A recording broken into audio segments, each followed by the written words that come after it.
want to welcome everyone, of course, for joining us again for another episode of the Nonprofit Show. Thanks to our presenting sponsors. You can see their logos right in front of you on the screen. We've captured a few additional sponsors. So many of these were in from the very beginning. They stepped right up, and then several others have joined forces to help elevate this conversation across the nation as we continue to really need these conversations and just the dialogue as we all continue to navigate the end of the year and the start of a new one. So we definitely want to welcome today. Thank you, Julia, for joining us, CEO of the American Nonprofit Academy. I'm Jarrett Ransom, the nonprofit nerd, CEO of the Raven Group. And one of those new logos you might have seen on the presenting sponsor page is Boardable. So today we'd like to welcome Jeb Banner, CEO and founder of Boardable, back again, popular demand. And of course, Jeb, thank you so much to you and Boardable for your support and partnership, as we look forward to this conversation. So welcome. Thanks, Jarrett. Thanks, Julia. I'm really excited to be here, and we are honored to be sponsors. This is a great show. I really enjoyed being on it. I think, what was that, 2-3 months ago? It's COVID time, so who knows? But I really enjoyed that time, and we love working with the nonprofit community, serving nonprofits all over the country, all over the world, really, at this point. And thank you for having me back. I'm excited to share what we're up to and asking your viewers for some help. Awesome. Wonderful. We're really excited to have you on because we talk about board work so much. It's a big thing. I think, Jarrett, you would agree with me. It's probably one of the top areas that we get questions about for our Ask and Answer episodes on Friday.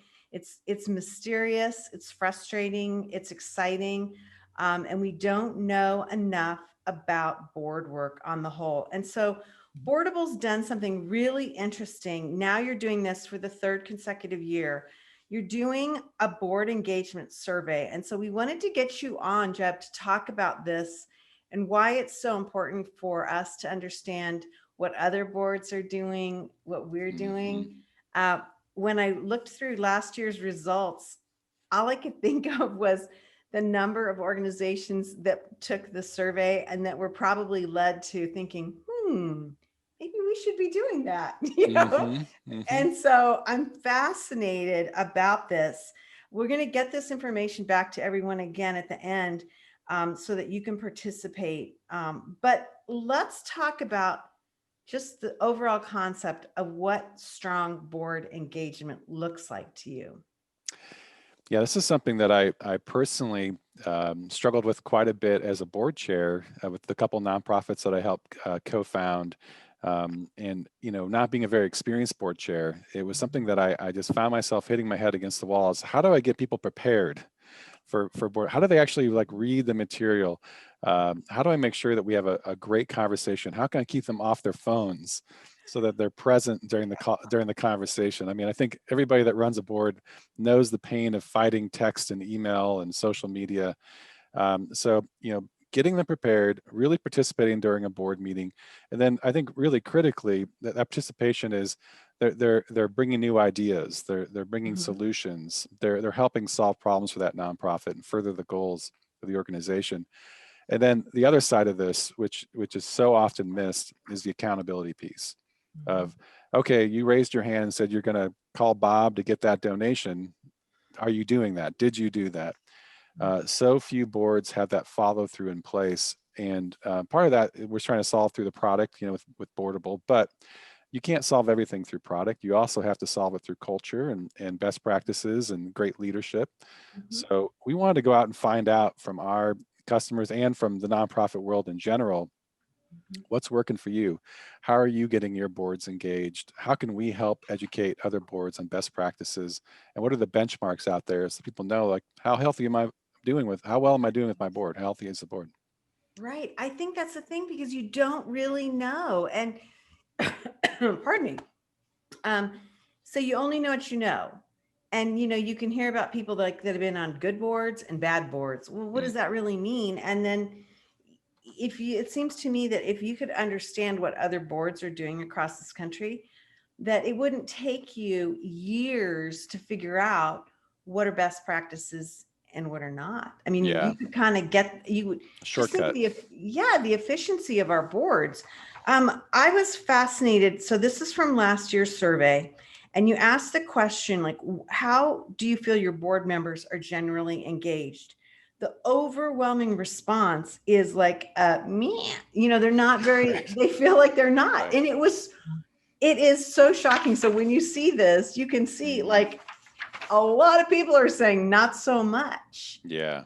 Shocking. I've even heard, Jeb, which this is just a huge red flag when I hear it, is when a CEO or development director says, "Oh, my board's awesome. They let us do whatever we want. They just say yes to everything." And it's like, oh gosh, you have a rubber stamp board, and that's no bueno.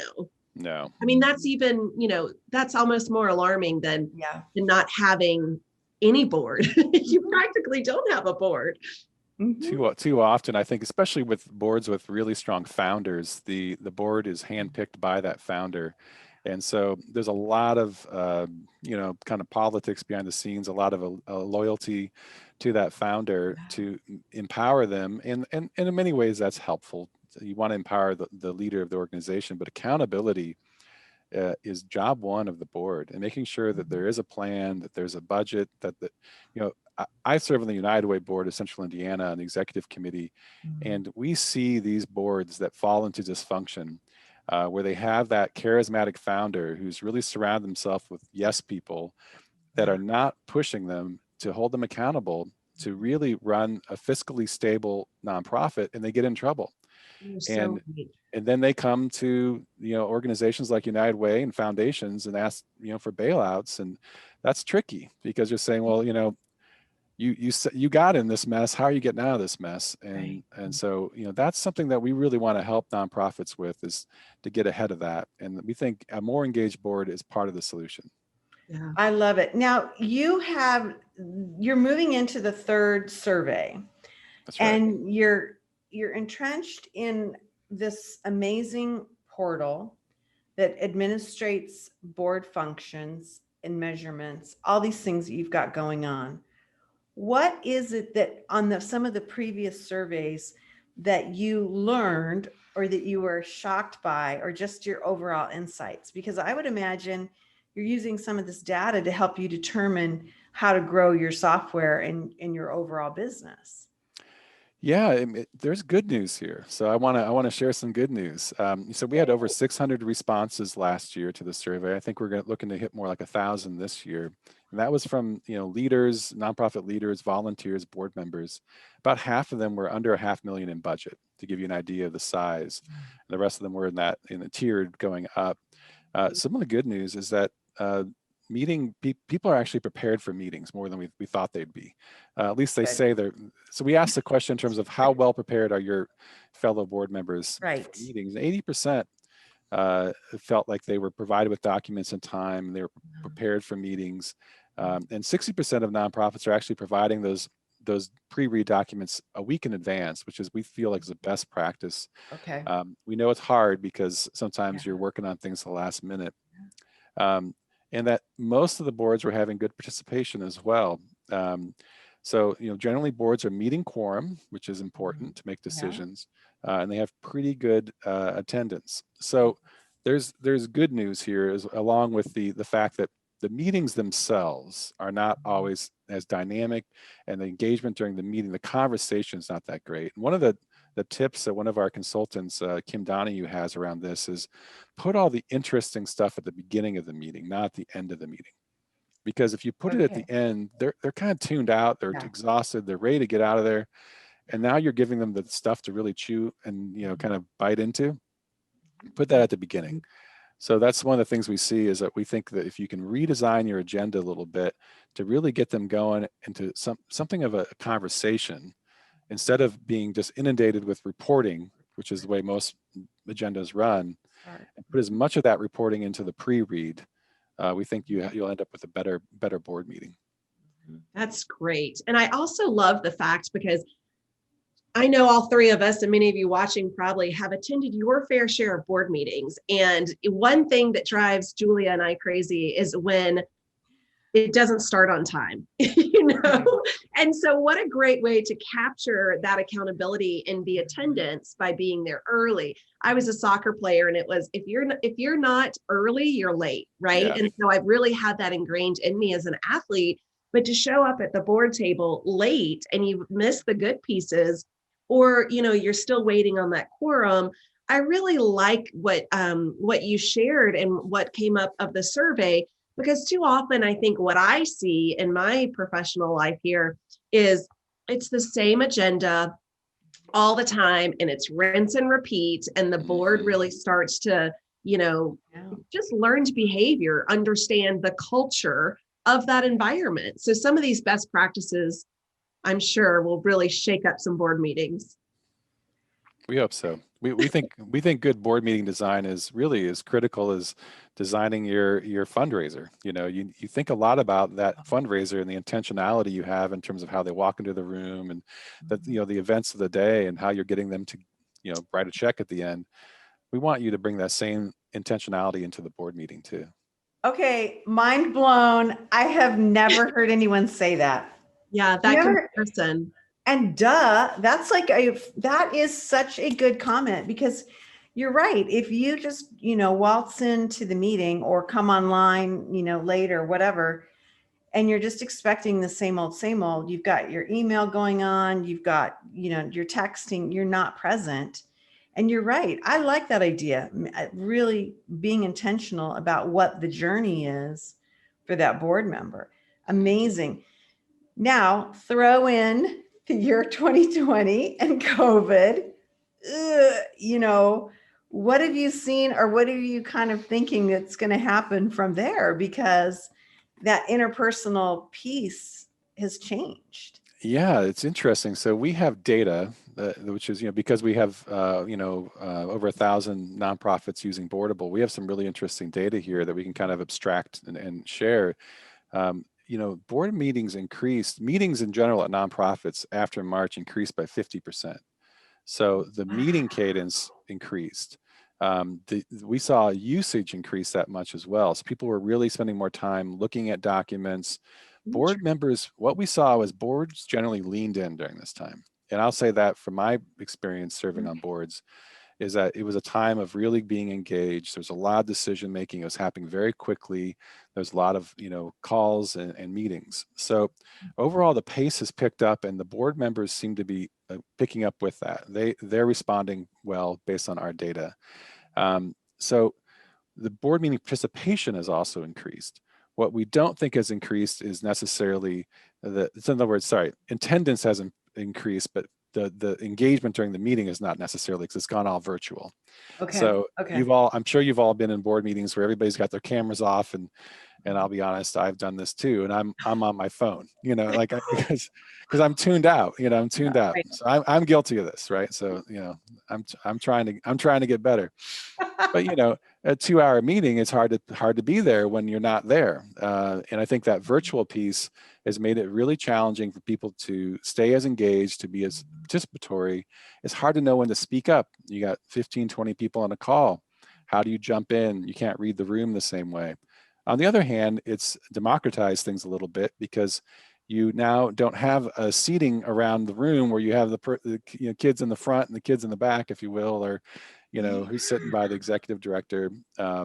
So it's allowed people to have a little more access to join the conversation. So there's pros and cons here. I think the future, to talk about the future, thinking post-vaccine and late 2021, is going to be a hybrid environment. That's what we see coming when we talk to our customers. They're never going to go back to only having a physical option, an in-person option. They're always going to have a remote virtual option, and they expect to see it be 50-50, 75-25.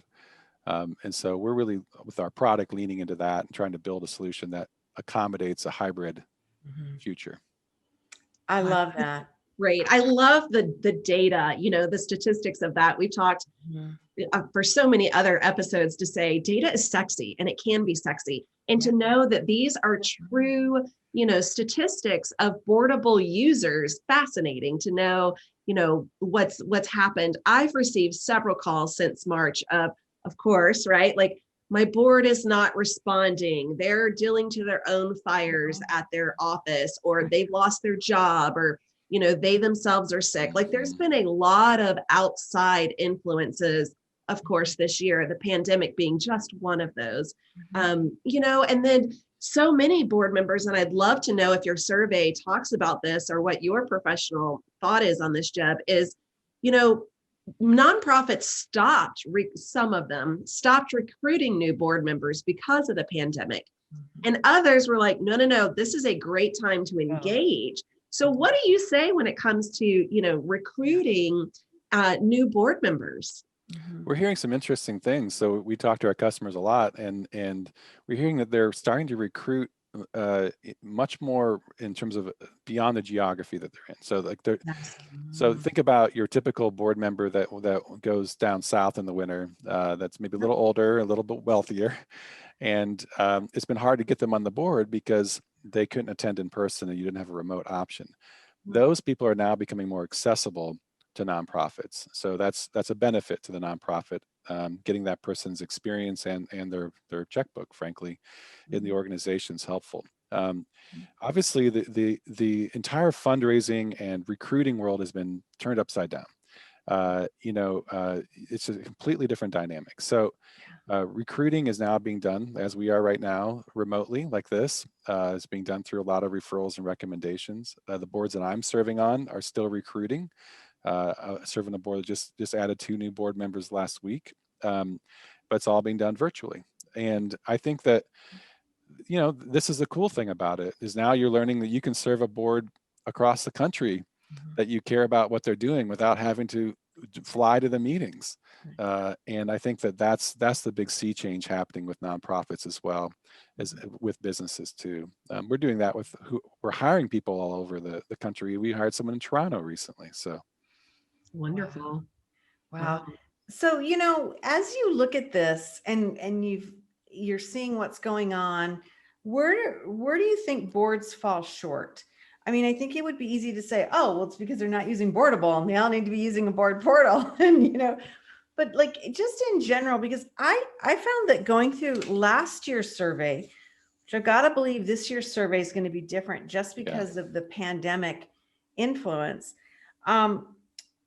It seemed to me that there was a lot of answering of questions that to me were pretty astonishing, like red flags, people not using basic tools like dashboards, for example. I mean, one of your questions is, another one fascinating, is progress towards development goals shared at every meeting?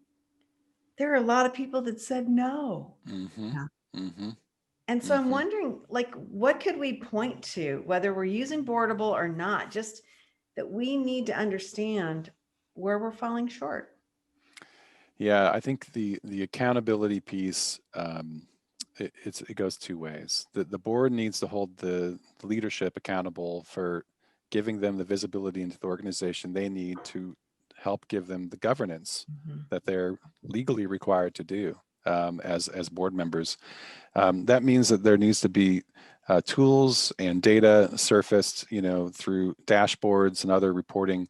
And of course, we have some of that in the product. But regardless, I mean, just a PowerPoint can give you a lot of visibility if you spend some time doing it. We were surprised by that, how little visibility they have. And so it's hard to hold an organization accountable when you don't know what's going on.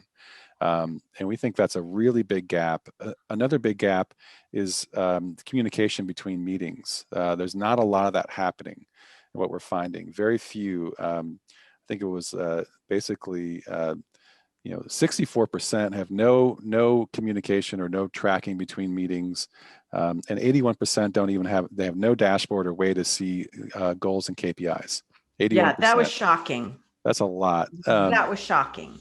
So that really, they're flying blind. And so they come into a meeting and they're asked to make decisions about something, and they don't, I think about the Boardables board. It's a for-profit board. We're an invested backed company.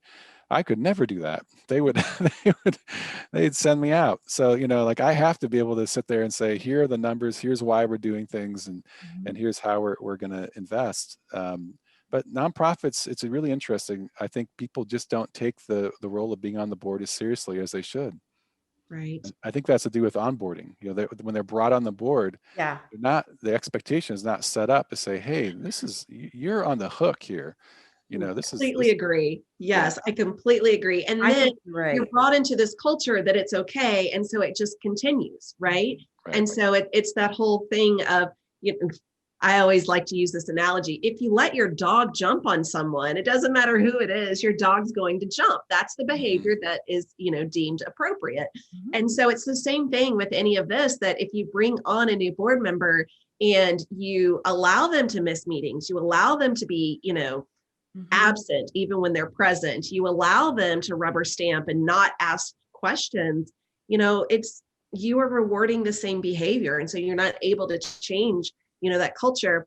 I work with a variety of nonprofits, Jeb, and I'm sure your Boardable platform serves a variety as well. And in fact, I was amazed your survey, there you mentioned that they were really kind of, from a smaller operating budget.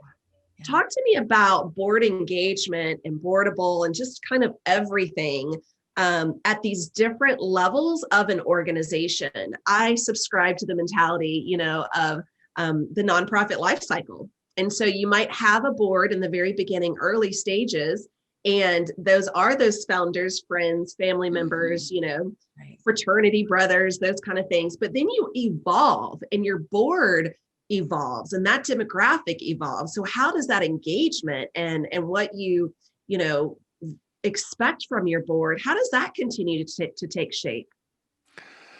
Wow, that's a great question. I think just really A loaded question. Sorry. Yeah, something that I think you probably have covered in other conversations. Board terms are very critical because when you build that initial startup board, let's call it a startup board, Yes. with a lot of the founders' friends, that's great. It's great that they can roll up their sleeves and help get the nonprofit going. That's how the two nonprofits I co-founded got going.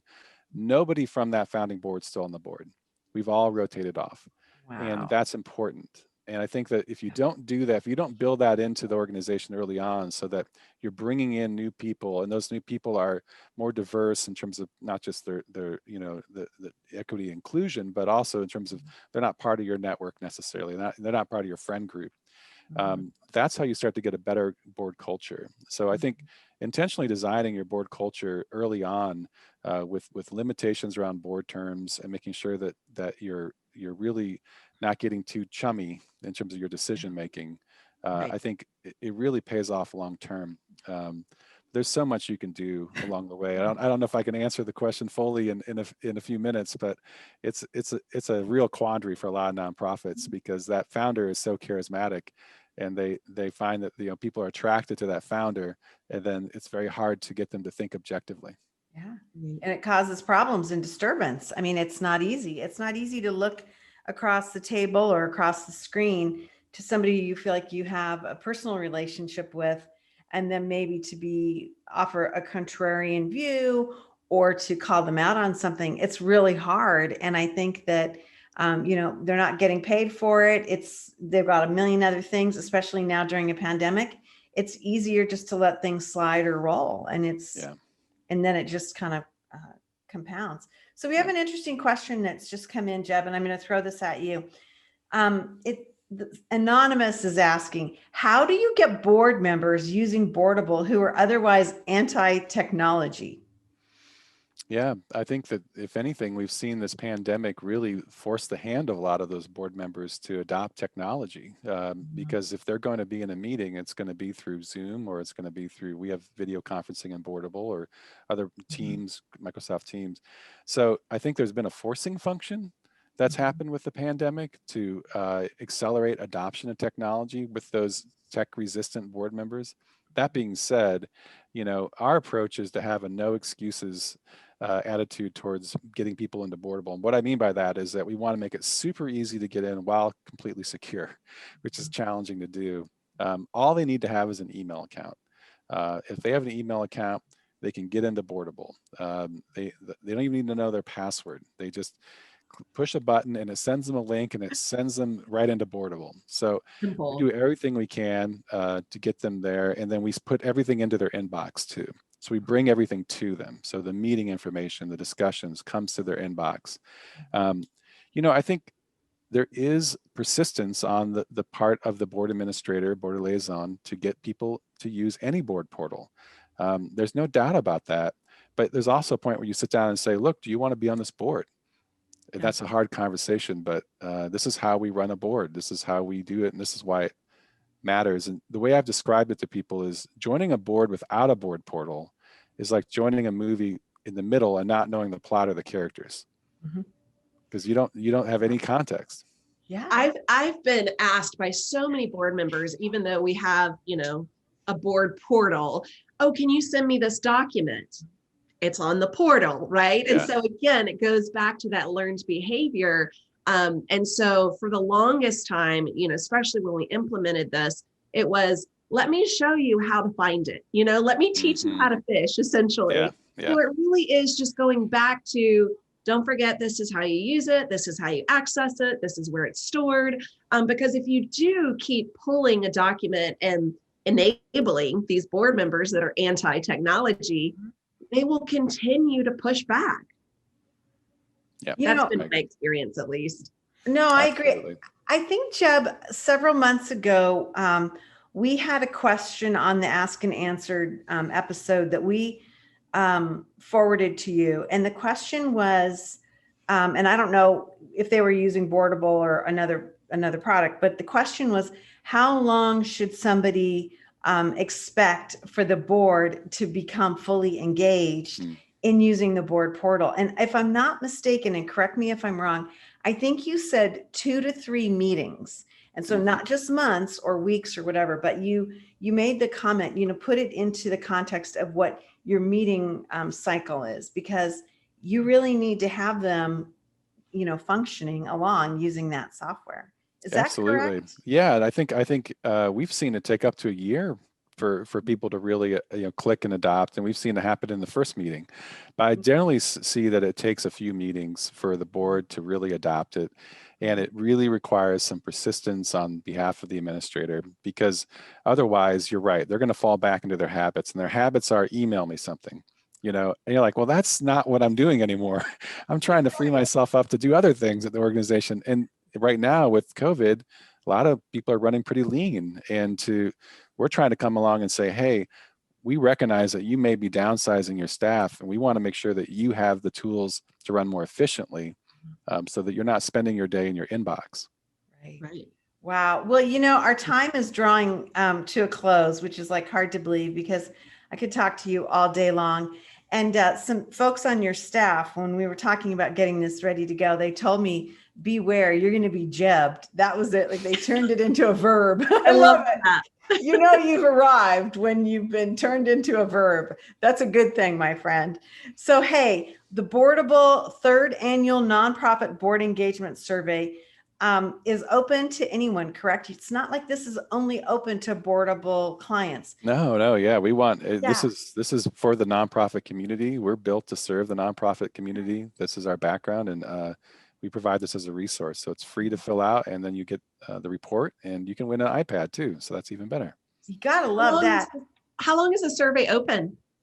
I think till end of year. So we've got another 9 days. Yeah. Oh my gosh, 9 days. But it is counting, right? It's coming. Yeah. 2020 is almost over.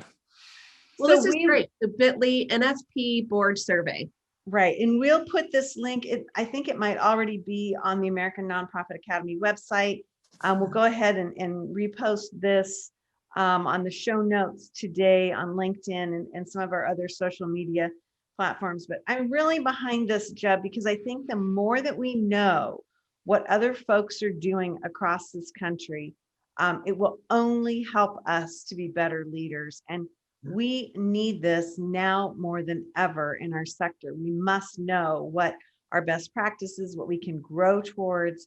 And so I think it's riveting. And even just to read last year's survey results is quite an education. So I can't imagine what's going to happen with the year that we've had. So we will make sure that when all of your data is ready to be released, we'll have you come back on, if that's okay, Sure. and then have you give us, some more insights as to what you came up with, because we need this help. And again, we need to get everyone to participate on it. So this has been an amazing thing that you're doing for our folks. Here's Jeb's information, CEO and founder of Boardable. Jeb Banner, thank you for what you've done. I mean, you've made me happy because I'm a total crazed person when it comes to all things board portals, and board liaisons. So I'm glad we didn't scare you when you were on from last time, because we get Not at all. we Not get at all. really excited about this concept. That's all right. Thank you for joining us again. My pleasure. Thank you for having me. It's been amazing. Hey, everybody, I'm Julia Patrick, CEO of the American Nonprofit Academy. I've been joined today by the nonprofit nerd herself, Jarrett Ransom, CEO of the Raven Group. And we're delighted that you would join us for our 201st episode. I promise I'll stop saying that. We want to thank our supporting sponsors, of whom we would not be here having this discussion if you were not here with us, joining us. We have people from all over the world that come in and join our show. And so it's really a powerful opportunity to have these conversations. As we end this day, we want to remind everyone to stay well so you can do well. Thank you very much, everybody. And Jeb, thank you. We'll talk to you very soon.